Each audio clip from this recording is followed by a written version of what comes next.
अगर आप आपकी ज़िंदगी में सफल होना चाहते हो तो आपको वो सफलता के वाइब्रेशन तक पहुंचना पड़ेगा। ये पूरी पृथ्वी, ये पूरा ब्रह्मांड वाइब्रेशन के ऊपर काम करता है।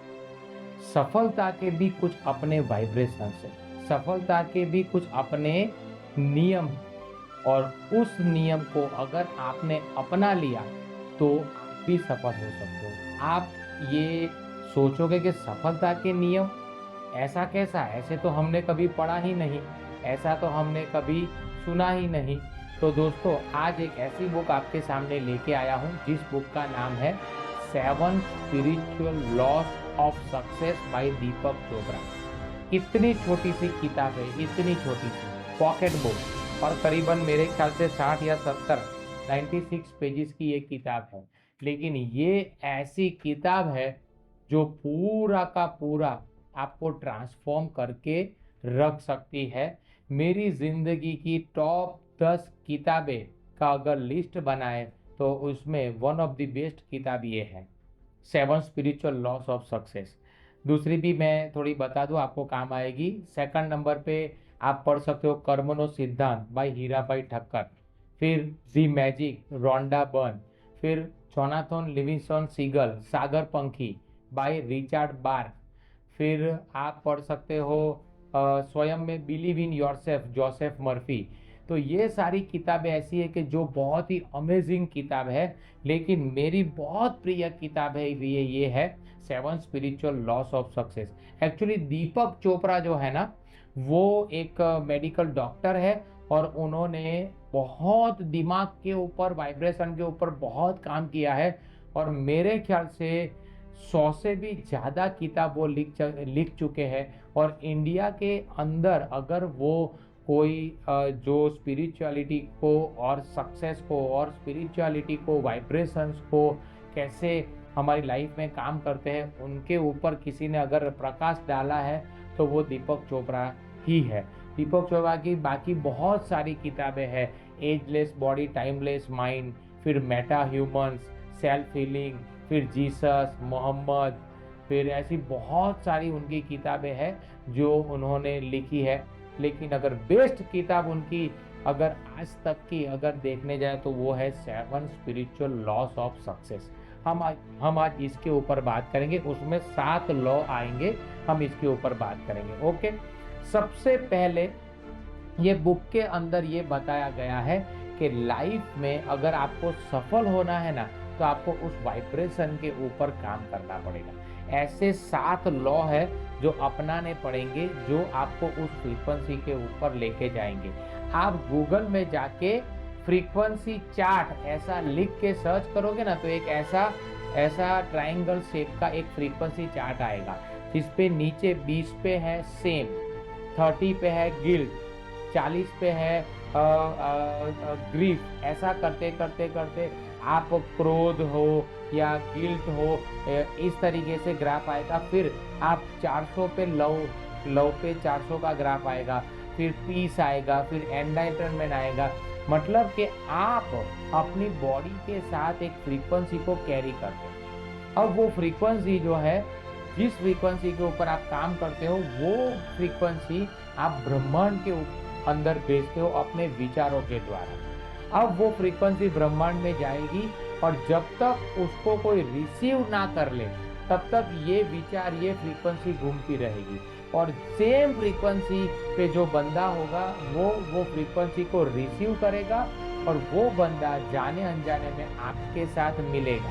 इसीलिए कहा जाता है कि आपको अगर सफल होना है तो आपको सफलता की फ्रीक्वेंसी के ऊपर आपको वर्क करना पड़ेगा। आप अगर डर में होंगे, निराशा में होंगे, डिप्रेशन में होंगे, गिल्ट में होंगे, टेंशन में होंगे, तो आप वैसे ही लोगों को अपनी तरफ आकर्षित करोगे।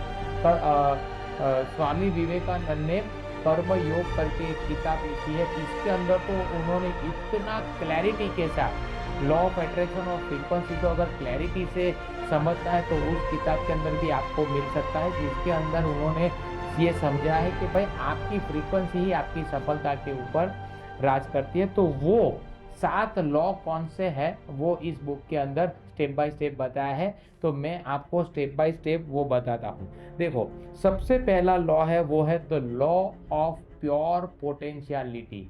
इसका मतलब ये है कि आपका जो ट्रू नेचर है, आपका जो ट्रू पोटेंशियल है, उसको पहचानना और उसके ऊपर काम करना। देखो, समझने की कोशिश करो।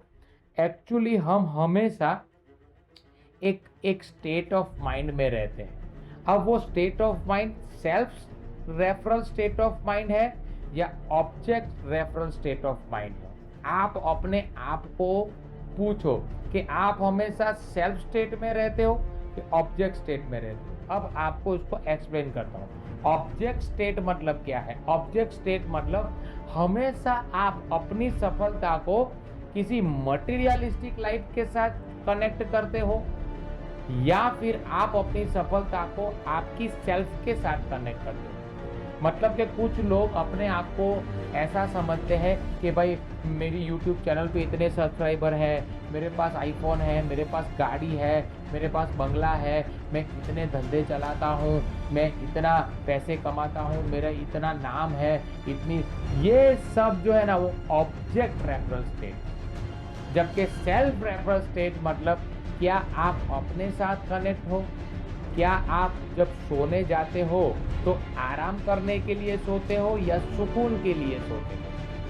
आराम करने के लिए सोते हो, इसका मतलब है कि आपकी बॉडी नीड रेस्ट। आप पढ़ोगे तुरंत ही नींद आ जाएगी। जबकि जब आप सुकून के लिए जाओगे तो समझना आप कहीं ना कहीं मटेरियलिस्टिक लाइफ से जुड़े हुए हो। आपकी सफलता जो है ना वो आपकी चकाचौंध से, आपकी सेल्फ, आपके अपने खुशी, एनलाइटनमेंट, अपने सेल्फ के साथ कहते हैं कि मतलब आप मौन में रहना ज़्यादा पसंद करते हो या लोगों के साथ ज़्यादा रहना पसंद? आप मौन में रहोगे, एकांत में रहोगे, मेडिटेटिव स्टेट में रहोगे, अकेले अकेले मजा आएगा, तो समझ जाओ आप एक्चुअल में सफल हो। तो यहाँ पे ये बंदा बताता है कि प्योर पोटेंशियलिटी मतलब विशुद्ध ऊर्जा का नियम। प्योर पोटेंशियलिटी मतलब विशुद्ध ऊर्जा का नियम। जब आप अपने आप से कनेक्ट होंगे ना, तब आप बहुत ज़्यादा हायर सेल्फ से कनेक्ट होंगे, गॉड से कनेक्ट होंगे, यूनिवर्स से कनेक्ट होंगे, यूनिवर्सल ऊर्जा से कनेक्ट हो, क्योंकि आप अपने साथ ज़्यादा रह रहे हो। जबकि आप ऑब्जेक्ट से ज़्यादा कनेक्शन होंगे ना, तो आप ऑब्जेक्ट से कनेक्टेड हो, यूनिवर्स से कनेक्ट नहीं हो, ऊर्जा से कनेक्ट नहीं हो, आप फ्रीक्वेंसी से कनेक्ट नहीं हो, आप कनेक्शन है ऑब्जेक्ट से। समझ रहे हो मैं क्या, ये बुक ऐसे समझ में आए ऐसी नहीं है, लेकिन आपको मैं जितनी हो सके उतनी एक्सप्लेन करूंगा। सेकंड, ट्रू पोटेंशियल पे पहुंचने के लिए करना क्या है? ट्रू पोटेंशियल पे पहुंचने के लिए उन्होंने अप्लाई के 3-4 नियम बताए हैं। सबसे पहला उन्होंने कहा है कि आप किसी के बारे में कोई राय मत रखो। आप है ना सिर्फ और सिर्फ प्रेजेंट में रहना शुरुआत कर दो। आप किसी को जज भी ना करो, आप किसी के लिए कुछ बोलो भी मत। आप अपने ऊर्जा के साथ, अपनी नीट एंड क्लीन विशुद्ध ऊर्जा के साथ रहने की प्रयत्न कीजिए। इसके लिए सबसे पहले नॉन जजमेंटल बन जाओ। सेकंड नंबर पे ईगोलेस बन जाओ। सेकंड पे अपना ईगो साइड पे रखो। जब भी आप बात करते हो तो आप अपने आप को देखो कि आप ईगो पे बात करते हो, आप हमेशा मतलब अचीवमेंट पे बात करते हो कि मेरे पास ये है, मेरे पास वो है, मैंने ये अचीव कर लिया, वो अचीव कर लिया, आप इसके ऊपर बात करते हो, या आप हमेशा मतलब खुशी के लिए मैं मज़े में हूँ, एंजॉय कर रहा हूँ, मतलब ऐसा कहने का मतलब है कि आप अपने आपके साथ मजा आ रही है या ऑब्जेक्ट के साथ आपको मजा आ रही है। ओके, थर्ड नंबर पे है जितना हो सके उतना मौन रहिए। अब मौन रहिए मतलब के बोलने से तो मौन रहना ही है, लेकिन वो विचारों से मौन रहने के लिए बोलते हैं कि आप विचारों से मौन रहिए। हो सके उतने अपने दिमाग को विचार लेस कर दीजिए। थॉटलेस कर दीजिए। कहते हैं कि पूरे दिन में 60,000 विचार आते हैं, अब उसको है ना धीरे धीरे कम करते जाइए। उसके लिए अब मौन रहने के लिए करना क्या है, तो उसके लिए आपको नेचर में जाना है, उसके लिए आपको आपको एकांत में जाना है, उसके लिए आपको ऐसी जगह पे जाना है कि जहाँ पे आप है ना, देखना आप जंगल में जाओगे ना, तो जंगल में आपको बहुत शांति महसूस हो, क्योंकि जंगल जो है ना वो ऑटोमेटिक उगा है, उसको उगाया नहीं गया। जबकि गार्डन को उगाया गया है, मैनेज किया गया, यहाँ पे यही पेड़ रहना है, यहाँ पे यही करना है, यहाँ पे यही गमला रहेगा, यहाँ पे ऐसा नहीं। आप जंगल में जाओ, नेचर के साथ कनेक्ट हो जाओ। आप मैंने नरेंद्र मोदी जी का एक वीडियो देखा था, बोलते हैं कि मैं जब भी बहुत परेशान होता हूँ ना, तो मैं 5 ऊर्जा में से एक ऊर्जा को मैं चला जाता हूँ। वो बोलता है कि जो पृथ्वी की 5 ऊर्जा है, वायु, जल, अग्नि, धरती और आकाश, ये मतलब ये 5 ऊर्जा में से मैं पानी को देखता हूँ, दरिया मतलब समुद्र को देखता हूँ तो मैं शांत हो जाता हूँ, मैं हवा को देखता हूँ तो मैं शांत हो जाता हूँ, मैं वायु को कनेक्ट करता हूँ तो मैं शांत हो जाता हूँ, मैं जमीन के ऊपर पैर रखता हूँ विदाउट चप्पल तो मैं शांत हो जाता हूँ, मैं नेचर में चला जाता हूँ। तो कहने का मतलब ये है कि ध्यान करना, एकांत में जाना, सनसेट को देखना, बर्ड्स को देखना, नेचर्स में जाना, नेचर्स के वाइब्रेशन को फील करना, ये जब आप करना ज्यादा शुरुआत कर दोगे ना, तो समझ जाओ आप अपने आप के साथ रहना आपने चालू कर दिया, आप सेल्फ सेंटर हो गए, आपको अपनी ही कंपनी ज्यादा मजा आने लगी, आप अपनी ही फ्रीक्वेंसी के अंदर हो। आया समझ में? तो ये बोलते हैं कि ईगोलेस हो जाओ। सेकंड नंबर पे बोलते हैं कि नॉन जजमेंटल हो जाओ, पास्ट और फ्यूचर में ना रह के प्रेजेंट में रहो, एकांत में जाओ, मौन हो, विचारों से मौन हो और बोलने से मौन हो और शांति से मेडिटेटिव स्टेट में रहो।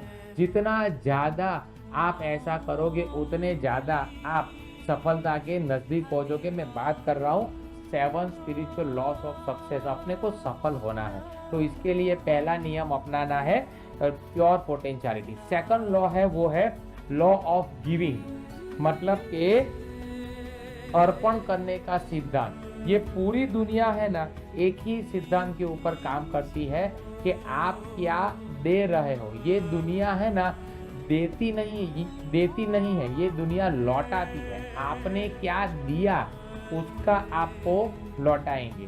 तो श्री कृष्ण भगवान का वो हमेशा वो सेंटेंस आपने कभी बहुत इमेज में देखा होगा कि तू करता वो है जो तू चाहता है, इसलिए होता ये है जो मैं चाहता हूँ। तू करना शुरू कर जो मैं चाहता हूँ तो होगा ये जो तू चाहता है। मतलब कि आप देना शुरू करो। आप विदाउट मतलब कोई भी थॉट प्रोसेस के बगैर देना चालू करो।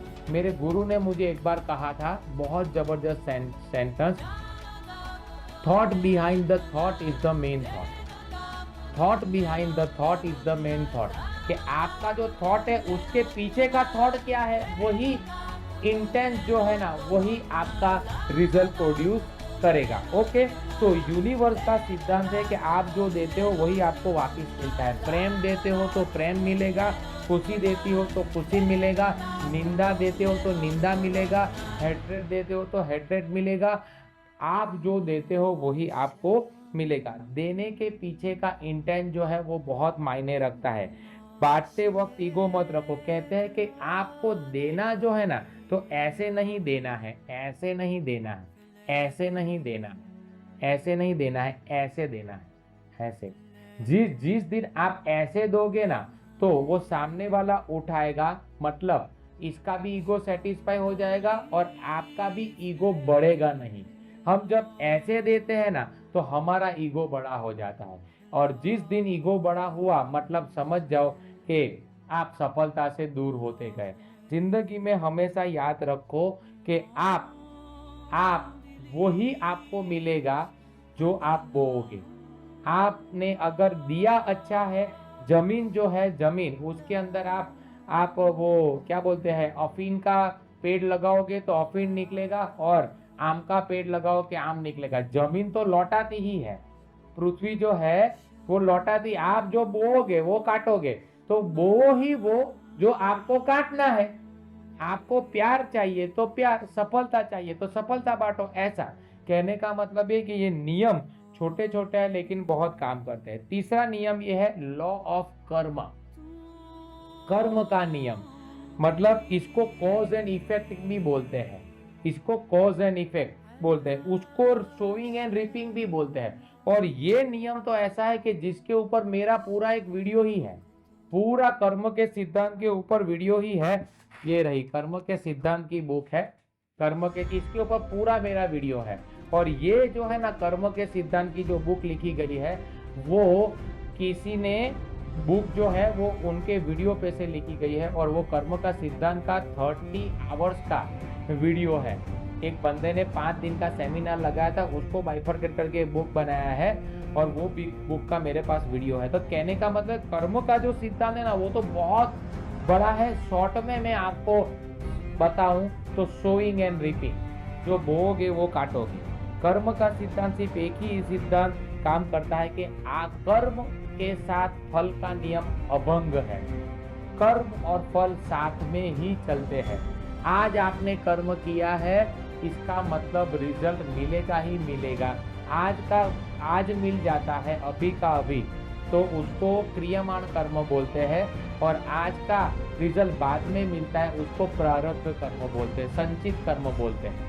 बराबर है। तो आज आप जो भी कर्म कर रहे हो वो पिछले हजारों जन्म में जो आपने काम किया है उसका रिजल्ट है। तो कहने का मतलब है कि कर्म का नियम, कर्म का फल कभी जाता नहीं है। तो आप कर्म ही ऐसे करो। एक होता है फार्मिंग और एक होता है हंटिंग। फार्मिंग करो, हंटिंग मत करो। आप खुद प्रोड्यूस करो, खुद पैदा करो, किसी का छीन मत लो। किसी का छीनने का माइंडसेट होगा कि इसका ले लूं, इसका ले लूं, इसका ले लूं, वो कभी आप सफल होंगे ही नहीं।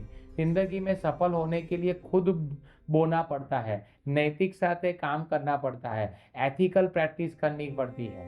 अगर आपने अनएथिकल प्रैक्टिस चालू की, समझ जाओ अभी आपका अच्छा समय चल रहा है, कुछ नहीं आपका बिगड़ेगा। लेकिन अनएथिकल प्रैक्टिस की, अगर आपने किसी का मन दुभाया, अगर आपने किसी की हाई ली, तो याद रखना बरकत नहीं आएगी, खत्म हो जाओगे। और उस दिन रोना भी नहीं आएगा, रोना भी भूल जाओगे कैसे रोते हैं। तो इसीलिए बोलता हूं कि भाई कर्म का जो नियम है वो नियम अभंग है। तो यहाँ पे आपको करना क्या है, अप्लाई कैसे करना है, अवेयर हो जाओ। हर काम करने के समय पे अवेयर हो जाओ। अपनी अवेयरनेस को इतना बढ़ा दो मेडिटेशन करके। मेडिटेशन से क्या होता है, मेडिटेशन से सिर्फ अवेयरनेस बढ़ती है, साक्षी भाव क्रिएट होता है। मेडिटेशन कैसे किया जाता है कि भाई सांस पे ध्यान दो, ऐसा ये सांस गई, ये सांस बाहर निकली, तो ये अवेयरनेस है। तो मेडिटेशन से अवेयरनेस बढ़ेगी, अवेयरनेस बढ़ जाएगी ना, फिर आपको हर कर्मों पे आपकी अवेयरनेस बढ़ेगी। आप जैसे जैसे कर्म करते जाओगे वैसे वैसे अवेयरनेस बढ़ती जाएगी। ओके। अब चौथा नियम है, वो है the law of least effort. Law of least effort देखो सर, જોઈ લો વાગે છે। अब चौथा जो नियम है, लॉ है, वो है लॉ ऑफ लीस्ट एफर्ट, मतलब के न्यूनतम प्रयास का नियम। अगर आप देखोगे कि यूनिवर्स जो प्रकृति है, नेचर है, उसके अंदर कोई प्रयास ही नहीं है, कोई प्रयास नहीं है। पानी अपने आप बहता है, पक्षी अपने आप उड़ते हैं, नेचर अपने आप ग्रो करता है, बीज आपने रोपा अपने आप ग्रो करता है। नेचर के अंदर मेहनत है ही नहीं। नेचर के अंदर बस एक ही चीज है, वो है लीस्ट एफर्ट। मतलब एकदम आराम से आप करते रहो, आराम से करते रहो, ऑटोमेटिक हो जाएगा। तो आप देखो सन, मतलब आप फिश देखो, मछली पानी में आराम से तैरती है। सूरज जो है वो ऑटोमेटिक अपनी तरफ से उगता है, अपनी तरफ से वो करता है। स्पीको देखो, ये सारे के सारे लोग हैं वो लीस्ट एफर्ट के जरिए आगे बढ़े हैं। तो आपको भी लीस्ट एफर्ट लगाना है। अब वो लीस्ट एफर्ट का नियम अप्लाई कैसे करना है? लीस्ट एफर्ट का नियम अप्लाई करने के लिए सबसे पहला, अपने काम से प्यार करो। अपने काम से प्यार, जो भी काम कर रहे हो ना उसको दिल से करो। दिल से करने लग जाओगे, काम को प्यार करने लग जाओगे, ऑटोमेटिक आपको मजा आने लग जाएगा। काम बोरिंग होने से मत करो। अपने आप को काम करने जाओगे, काम करते करते मतलब आप काम कर रहे हो तो थक जा रहे हो, मतलब मैंने जैसे बोला कि रात को सोते हो तो आराम करने के लिए सोते हो कि सुकून के लिए सोते हो? आराम करने के लिए सो रहे हो तो समझ जाओ कि आप दिल से काम कर रहे हो। आया समझ में? सेकंड नंबर पे है कि कोई भी परिस्थिति और घटना को स्वीकार कर लो। मतलब के जजमेंटल मत बनो, परिस्थिति को स्वीकार करो, उसकी रिस्पॉन्सिबिलिटी लो, किसी को दोष मत दो, किसी को मतलब अपने आप का बचाव मत करो कि ये परिस्थिति हुई उसमें मैं जवाबदार नहीं हूँ, इसकी वजह से हुआ, उसकी वजह से हुआ, ऐसा मतलब कि बचाव करना बंद कर दो, रिस्पॉन्सिबिलिटी खुद लो, परिस्थिति का खुद स्वीकार करो और फ्लो में अपने फ्लो में काम करते जाओ। फ्लो में काम करते जाओगे, ऑटोमेटिक रिजल्ट आता जाएगा, law of least effort. Okay, वो चौथा है। पांचवा है law of intent and desire, मतलब के आशय और इच्छा का नियम। आपका इच्छा के पीछे का आशय क्या है वो पूरा का पूरा डिपेंड करता है आपके रिजल्ट आउटकम के ऊपर। आपके इच्छा, वो पता है ना, कभी का वो बोर्ड मारा होता है कि पक्षी को दाना खिलाने से धंधा रोजगार चलता है, फिर गाय को चारा खिलाने से वो दुश्मन भागते हैं, फिर पक्षी को ये करने से ये होता है, फिर वो मछली को ये करने से दुश्मन भागते हैं। तो आपने ये इंटेंस के लिए, आपका इंटेंट ये है कि मेरा धंधा चले, इसलिए आप खाना खिला रहे हो, या आप खाना इसलिए खिला रहे हो कि इनको एफोर्ड ना करना पड़े, लाओ मैं मेरे पास है, भगवान ने मुझे दिया है तो इसमें से 5 चीज इसको दे दूं, 5 रुपए का इसको दे दूं। ऐसा मैंने एक कई मोटिवेटर का एक सेमिनार सुना था कि आप जो कमा रहे हो इसका या तो 10%, या तो मतलब 10वां भाग या तो 20वां भाग, आपको जो परवड़ता हो वो भाग आप अलग करो और उसको लोगों की हेल्प करने के लिए दो। तो कहने का मतलब ये है, तो ये 5वां या 10वां भाग जो है, या 10वां या 20वां भाग जो है, वो आपको इनके पीछे लगाना है और सेल्फलेस लगाना है।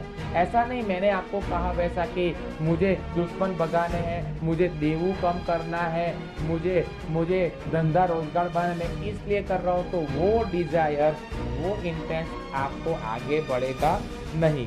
तो इसके लिए क्या है कि प्रकृति में जो भी है वो ऊर्जा से संचालित होता है। आप जब प्रकृति के बीच में नहीं आ रहे हो तो प्रकृति कमांड देते और नेचर आपको सब लाके देती है।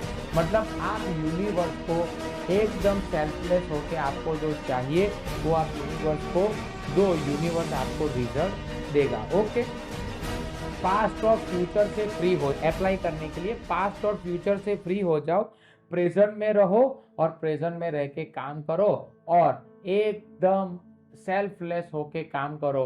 आपका डिजायर जो है ना, आपकी आत्मा शुद्ध होनी चाहिए, आपका अंतःकरण शुद्ध होना चाहिए, आपके मन में मैल नहीं होना चाहिए। आप मतलब मन के अंदर ऐसा किसी के लिए घृणा, किसी के लिए निंदा, ये सब नहीं होने चाहिए। प्यार से बात करते रहो, प्यार से काम करते जाओ। ओके, छठा नियम है लॉ ऑफ डिटैचमेंट, मतलब के अनासक्ति का नियम, जो श्री कृष्ण भगवान ने कहा था वैसा कि आप जो है आपका अधिकार कर्म करने में है, फल तो मैं दूंगा, फल में आपका अधिकार नहीं है। वैसा ये चीज धोनी के अंदर से बहुत सीखने की है कि उसका काम क्या है कि बोलता है कि मैं जब गेम खेलता हूं ना तो मैं गेम ही खेलता हूं, गेम में मेरा 100% जोक देता हूं, आउटकम जो भी आए, लेकिन आउटकम आने के बाद मैं ये सोचता कि थोड़ी मेहनत कर लेता, थोड़ा ये पुश कर लेता, ऐसा नहीं। आप आपके काम करने के लिए दिल लगा दो, आत्मा लगा दो, सब कुछ लगा दो। कहते हैं कि जब बॉडी काम करती है तो 40% रिजल्ट आता है, जब बॉडी और माइंड काम करता है तो 80% रिजल्ट आता है, बॉडी माइंड और हार्ट काम करता है तो 100% रिजल्ट आता है। लेकिन बॉडी माइंड हार्ट और आत्मा, मतलब कि शरीर, दिल, दिमाग और आत्मा सब काम करते हैं तो 200% भी रिजल्ट आता है और 400% भी रिजल्ट आता है। तो आप काम करने के टाइम पे अपनी पूरी ऊर्जा लगा दो, रिजल्ट का आप छोड़ दो, रिजल्ट से डिटेच हो जाओ। आपका काम है काम करना, ना कि रिजल्ट के लिए काम। ओके। और 7वां नियम है लॉ ऑफ धर्म, धर्म का नियम, लॉ ऑफ धर्म, पर्पस का नियम। Find your purpose, find your way. प्रत्येक व्यक्ति ने कोई कार्य पूरा करने के लिए जन्म लिया है। दुनिया का हर इंसान, आपका जन्म कुछ पर्पस के लिए हुआ है, टाइम पास करने के लिए नहीं हुआ है। अपना पर्पस ढूंढिए, पर्पस के पहले स्किल ढूंढिए, स्किल के पहले टैलेंट ढूंढिए, टैलेंट के पहले प्यार को ढूंढिए कि मैं किस चीज से प्यार करता हूँ। कहते हैं एक पहला लिस्ट बनाइए कि ऐसी कौन कौन सी चीज है जो मुझे बहुत प्यारी है, मुझे उस काम करने से बहुत प्यार है। 10 चीजें आएंगी तो वो है, इसके बाजू में लिखिए लव। फिर उसमें से लिखिए कि इसमें से मैं मास्टर किस में हूँ, तो 2 या 3 चीजें आएगी, वो आएगी स्किल। फिर इसमें से कौन सी चीज ऐसी है जिससे मुझे पैसा भी आ सकता है, तो वो बनेगा मनी, मतलब प्रोफेशन। और इस प्रोफेशन से क्या सोसाइटी को जरूरत है, तो ये बनेगी नीड। बराबर है। अब जब लव और स्किल इकट्ठा होगी तो पैशन बनेगा, जब स्किल और मनी इकट्ठा होगी तो प्रोफेशन बनेगा, जब मनी और नीड फॉर सोसाइटी इकट्ठा होगी तो सर्विस बनेगी, और जब लव और नीड इकट्ठा होगी तो मिशन बनेगा। तो अपना पहले पर्पस ढूंढिए, अपना मिशन ढूंढिए, आपका जन्म क्यों हुआ है, आपका धर्म क्या है, वो ढूंढिए। ओके। एक्सप्रेस योर टैलेंट, और वो ही आपको बहुत आगे लेके जाएगा। आपको जो करना है और आप वही कर रहे हो, वही धर्म है। मतलब कि सेवा ही धर्म है, ऐसा कहते हैं ना, सेवा ही धर्म है। वैसा कि आप अपना जन्म क्यों हुआ है वो ढूंढिए, उसके ऊपर काम करिए, और अपना पर्पस ढूंढने के बाद पूरी जिंदगी वो पर्पस को समर्पित कर दीजिए। सोसाइटी को ये आपका धर्म समर्पित कर दीजिए। और जब आपका पर्पस ढूंढ के आप सोसाइटी के लिए कुछ काम करोगे, तब आप सही मायनों में सफल होंगे। तो इतनी अमेजिंग छोटी किताब है, लेकिन पूरी दुनिया घुमा के आपको वो सफलता का सही मायने में, मतलब अपने को तो ऐसा लगता है कि सफलता का मतलब क्या है, घर गाड़ी घोड़ों, ये सफलता है। अपने लिए सफलता ये नहीं, अपने लिए सफलता ये है ट्रू सफलता। और वो सफलता ये 7 स्पिरिचुअल नियम के द्वारा आएगी। और मैं आपको वादा करता हूँ कि ये 7 स्पिरिचुअल लॉ जो है वो आप अपनाओगे ना, तो आप सफल होंगे या नहीं होंगे वो तो 2 नंबर पे है। लेकिन आप अपनाओगे ना, तो आप अपने लिए मतलब सुकून महसूस करोगे, आप अपने साथ जिंदगी जियोगे, आपको मजा आने लगेगा। एक एक दिन आपके लिए हैप्पीनेस का मोमेंट बन जाएगा, लाइफ का मोमेंट बन जाएगा। So thank you very much, और मैं रिक्वेस्ट करता हूँ कि आप ये किताब खास पढ़िए। Thank you.